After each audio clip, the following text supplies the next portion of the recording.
아침에 나로 주의 인자한 말씀을 듣게 하소서. 성도 여러분 안녕하세요. 목요일입니다. 오늘도 하나님의 사랑이 여러분들의 삶의 자리에 가득하기를 간절히 소망합니다.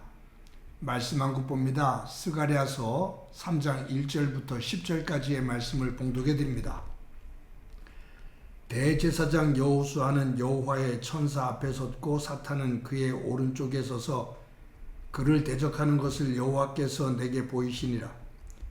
여호와께서 사탄에게 이르시되 사탄아, 여호와께서 너를 책망하노라. 예루살렘을 택한 여호와께서 너를 책망하노라. 이는 불에서 꺼낸 그슬린 나무가 아니냐 하실 때에 여호수아가 더러운 옷을 입고 천사 앞에 서 있는지라. 여호와께서 자기 앞에 선 자들에게 명령하사 그 더러운 옷을 벗기라 하시고 또 여호수아에게 이르시되 내가 내 죄악을 제거하여 버렸으니 내게 아름다운 옷을 입히리라 하시기로 내가 말하되 정결한 관을 그의 머리에 씌우소서 하매 곧 정결한 관을 그 머리에 씌우며 옷을 입히고 여호와의 천사는 곁에 섰더라. 여호와의 천사가 여호수아에게 증언하여 이르되 만군의 여호와의 말씀에 내가 만일 내 도를 행하며 내 규례를 지키면 내가 내 집을 다스릴 것이요 내 뜰을 지킬 것이며 내가 또 너로 여기 섰는 자들 가운데에 왕래하게 하리라. 대제사장 여호수아야, 너와 내 앞에 앉은 내 동료들은 내 말을 들을 것이니라. 이들은 예표의 사람들이라. 내가 내 종 삭스를 내게 내리라. 만군의 여호와가 말하노라. 내가 너 여호수아 앞에 세운 돌을 보라. 한 돌에 7눈이 있느니라. 내가 거기에 새길 것을 새기며 이 땅의 죄악을 하루에 제거하리라. 만군의 여호와가 말하노라. 그 날에 너희가 각각 포도나무와 무화과 나무 아래로 서로 초대하리라 하셨느니라. 아멘. 본문의 내용은 스가랴가 본 8개 환상 가운데 4번째 환상입니다. 1절에 보면 대제사장 여호수아, 그가 하나님의 천사 앞에 서 있는 모습이 나옵니다. 또 그 곁에 사탄이 서 있습니다. 그런데 이 사탄이 대제사장 여호수아의 흠을 들춰내고 하나님 앞에 고발을 합니다. 여호수아에 대해서 참소를 하는 그러한 환상이 오늘 본문에 나오는 4번째 환상입니다. 이스라엘 백성들이 바벨론의 포로로 잡혀가서 70년 동안 있죠. 이제 70년이 지난 다음에 하나님의 은혜 가운데 3차에 걸쳐서 예루살렘으로 돌아옵니다. 그 숫자가 한 5만 명 정도가 돼요. 1차로 돌아올 때 거의 4만 3천 명 정도가 1차에 오는데 정치적인 지도자로서는 총독으로 임명을 받은 스룹바벨입니다. 영적인 지도자로서는 대제사장 여호수아입니다. 스룹바벨과 여호수아 두 사람을 지도자로 해서 1차 예루살렘 귀환이 이루어집니다. 그런데 이 대제사장 여호수아가 하나님 앞에 서 있고 그의 옷이 더러움으로 얼룩져 있어요. 사탄은 그의 오른쪽에 서서 하나님 앞에 이 여호수아에 대해서 참소를 합니다. 고발을 하는 거죠. 그의 흠과 죄를 지적질하면서 하나님 앞에 고하는 겁니다. 이간질이죠. 하나님께서 그 모습을 보시고 하나님 앞에 있는 천사들에게 여호수아의 옷을 벗기고 그에게 아름다운 옷을 입혀라 라고 명령하십니다.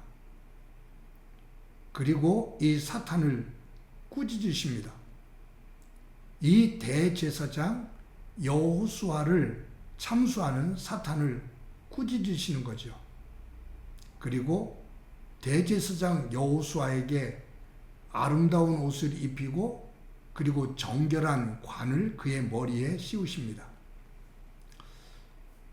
여러분, 이 대제사장 여호수아는 무엇을 상징하는 걸까요? 이 네 번째 환상 가운데 왜 대제사장이 더러운 옷을 입고 하나님 앞에 서 있는 모습으로 그렇게 등장하게 될까요? 대제사장 여호수아, 이것은 예루살렘을 상징합니다. 더럽혀진 온갖 우상과 폐역함으로 더럽혀졌던 예루살렘. 또 달리 표현하면 온갖 우상들을 섬기며 악을 행하며 하나님을 떠났던 이스라엘 백성들을 상징합니다.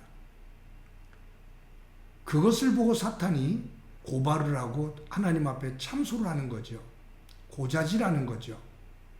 그때 하나님께서 사탄을 꾸짖으시고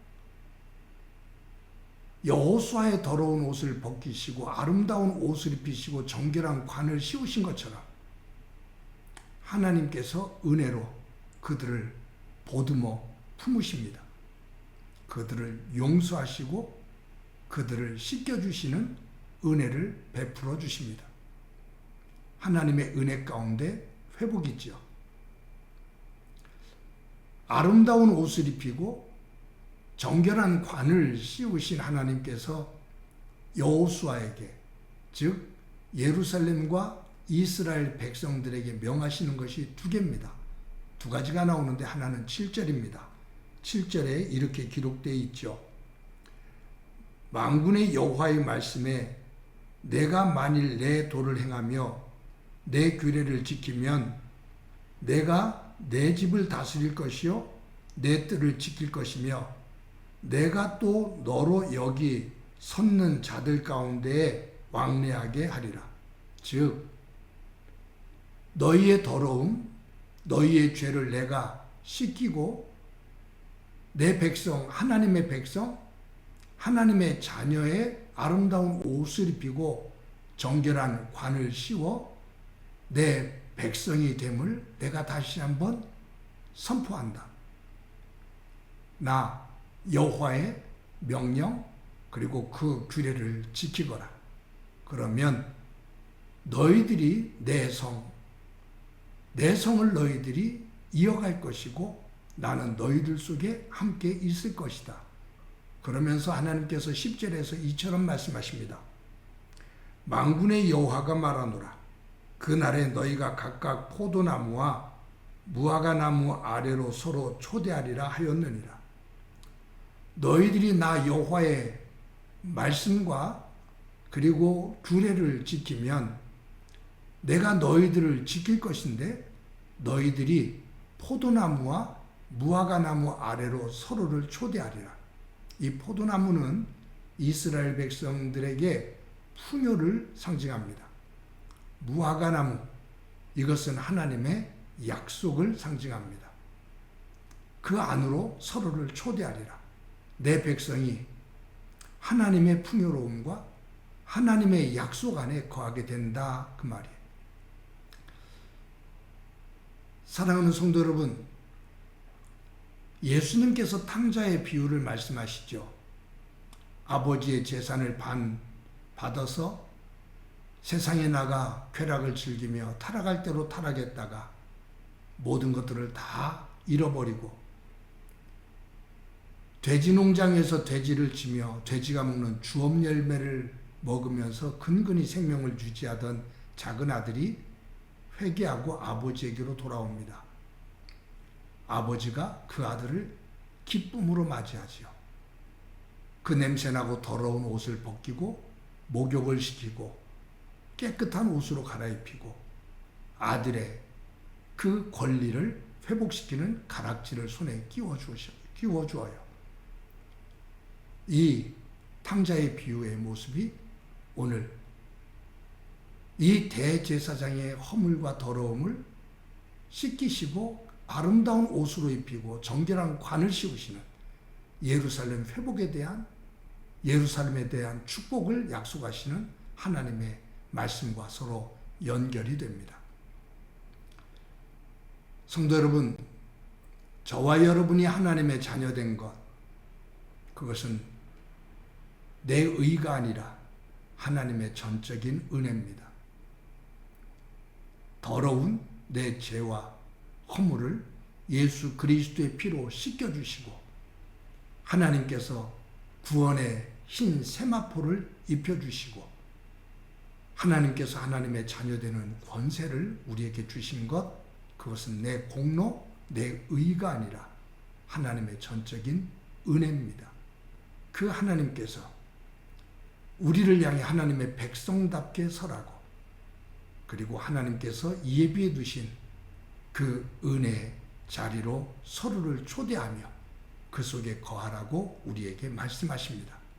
오늘도 하나님의 은혜를 덧입어 하나님께서 예비해 두신 그 복의 자리, 그 은혜의 자리 가운데 서로를 초대하며 그 은혜를 함께 나누는 복된 삶이 되어지기를 간절히 소망합니다.